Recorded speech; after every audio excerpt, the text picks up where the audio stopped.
Kenapa orang Sunda itu ganteng-ganteng dan cantik-cantik? Oke, buat yang nggak tahu, kemarin ada survei dari Good Stats yang nunjukin kelompok etnis di Indonesia yang paling ganteng dan cantik. Dan hasil surveinya nunjukin bahwa orang Sunda ada di ranking 1 etnis paling ganteng dan cantik di Indonesia. Tapi kok bisa orang Sunda terkena rupawan? Disclaimer dulu, video ini bukan buat ngejelekin etnis lain.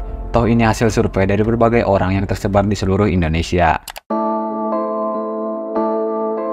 Oke, buat tahu kenapa suatu kelompok masyarakat itu terkena rupawan, kita perlu tahu dulu standar kecantikan di suatu wilayah itu. Untuk di Indonesia sendiri, standar kecantikannya itu beragam banget. Buat orang-orang Indonesia Barat, pasti bakal beda sama yang di tengah. Buat orang Indonesia Timur, pasti beda juga sama orang-orang yang di Sumatera. Beda sama standar kecantikan di Korea misalnya, yang wajahnya harus begini begitu sampai operasi plastik jadi hal lumrah. Atau negara-negara lain yang kulturnya nggak terlalu beragam. Tapi umumnya standar kecantikan di Indonesia itu gak jauh dari ini udah pasti putih, soalnya emang bener-bener tolak ukur mindset cewek Indonesia tuh harus putih gitu, nggak ngerti kenapa. Putih mungkin, terus yang wajahnya tirus. Untuk Indonesia sih manis kali ya, manis anggun. Dan standar ini terbentuk dari berbagai faktor, terutama kultur lokal, industri, media, dan juga budaya luar yang masuk ke Indonesia.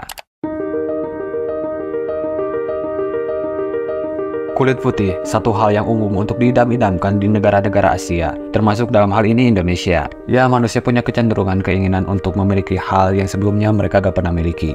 Termasuk dalam kasus ini, orang-orang Asia yang tergila-gila sama kulit putih atau lebih cerah, terutama wanita. Beda sama orang-orang Eropa yang udah putih, malah lebih suka kulit eksotis khas wilayah tropis. Ya, sekali lagi karena mereka gak pernah punya itu. Gak heran kenapa industri kosmetik di Asia itu gak jauh dari mencerahkan atau memutihkan kulit. Nah, fenomena ini juga lumrah di Indonesia, makanya kalau ngomongin kecantikan, pasti yang ada di benak itu bening atau putih. Dan ya, balik lagi ke survei tadi, etnis-etnis yang terkena rupawan itu terkenal karena punya kulit lebih cerah, kayak Sunda, Cindo, dan Manado. Pastinya gak semuanya ya, tapi itulah stereotip masyarakat. Oke, tadi udah ngomongin standar kecantikan dan kulit putih.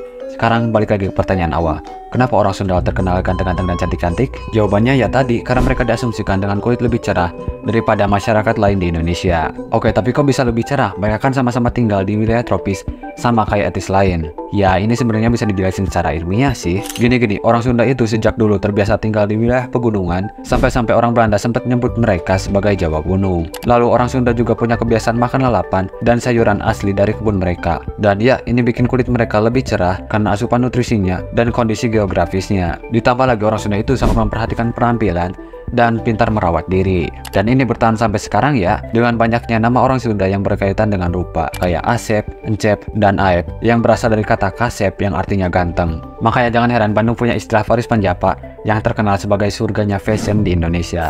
Karena banyaknya industri fashion dan seniman-seniman yang memperhatikan penampilan dari Bandung. Dalam buku Suma Oriental, kayak Tome Piris, seorang penjelajah Portugis di abad ke-16, dia mencatat bahwa orang Sunda itu jujur, cantik, dan tampan. Ini mungkin bisa dijadiin rujukan bahwa orang Sunda terkena rupawan itu udah ada sejak dulu dan masih mengakar sampai sekarang. Again, cantik dan ganteng itu relatif. Tiap orang punya persepsi berbeda-beda soal kecantikan. Dan menurut gua supaya kayak gini tuh bagus ya, karena bisa nunjukin standar kecantikan Indonesia tuh kayak gimana. Dan pada akhirnya bisa lebih kenal fenomena di Indonesia sekaligus identitas diri. Tapi patut disyukuri standar kecantikan di Indonesia itu gak terlalu ekstrim kayak di negara lain. Kayak di Korea misalnya yang harus sampai operasi plastik.